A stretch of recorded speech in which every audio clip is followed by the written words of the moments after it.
Hi there, welcome to part 2 in our CB Agent Tools orientation series. Now we'll cover adding a booking to an already existing trip. So here you can see the trip we added in our last training video. And you can see this is the primary booking that we had just added, the Royal Caribbean Anthem of the Seas cruise. And what we're going to do is we're going to go ahead and add an insurance policy and a hotel to it so you can see how that works. So let's go ahead and click Add Booking. That's how that's done. And we'll add the insurance policy first. So booking type is going to be insurance.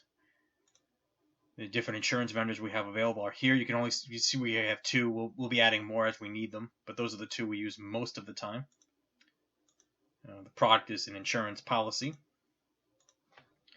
And we'll go ahead and add the policy number. Now again, very important that you get this right. This policy number basically serves as the confirmation number. So if you get it wrong, there's a chance that you will not get paid for this policy.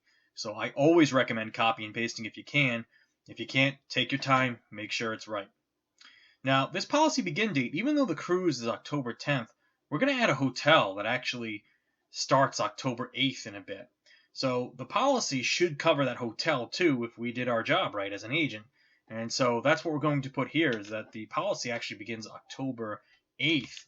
And it covers the entire thing. So it covers the 2 nights for the hotel and the 7 nights of the cruise. So that's 9 nights that it's covering.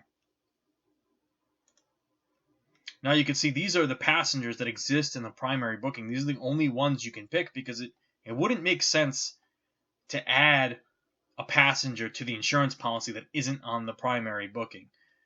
There are other ways to do that we'll cover later, but that just wouldn't make sense for this. So you can see select who has this booking. These are the 2 people in the cruise.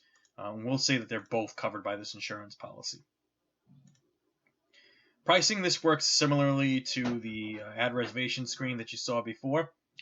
So the way that this works is the first thing you're given is the price that you are charging. So this isn't the vendor's price. This is the price you told the customer to pay. It could be less or it could be more than what the vendor is charging. So let's say it's something like this. Now this is an insurance policy. Usually insurance policies aren't upcharged or discounted. They can be, but that would be unusual. So we'll say that the price that we're charging is exactly the same as the we just gave them the vendor's price. And you can see here, as you type different things in, it will explain to you what's going on. It says, if the insurance price is $200 and you're only charging $124, you're discounting $75. So you'll get immediate feedback if you're doing the right or wrong thing here. And finally, this is the commission. Again, this should come straight from the vendor. This isn't the profit. We'll calculate the profit for you if you're discounting. This is just the commission that the vendor is offering you. So in this case, it would be something like this. And you can see you're given what your commission is according to your percentage down here. And we are given a summary of that pricing. And we can change things if it doesn't look right here. And finally, balances. This is where you add payments. It's customary for an insurance policy to be paid right away. So chances are, if you're entering it, it's already been paid. So we're going to go ahead and click Add Payment. And free flow the name here.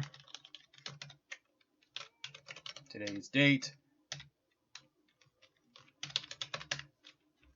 And there's the amount of our payment. And you can see that the balance updates as we type here. You're getting immediate feedback. So it would be weird if you had an insurance policy with a $24 balance remaining. The thing usually has to be paid all up front. So use that feedback and you'll be able to enter the right stuff.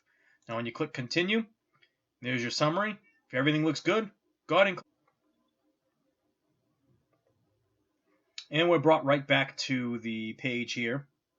And let's go ahead and add that hotel. So let's click Add Booking. Okay, this time it's a hotel. Vendor, let's say it's with Expedia. And you can see there's only one product. And there's a number. And again, this is leaving the 8th of October. And the hotel stay is 2 nights. And there's the 2 people going.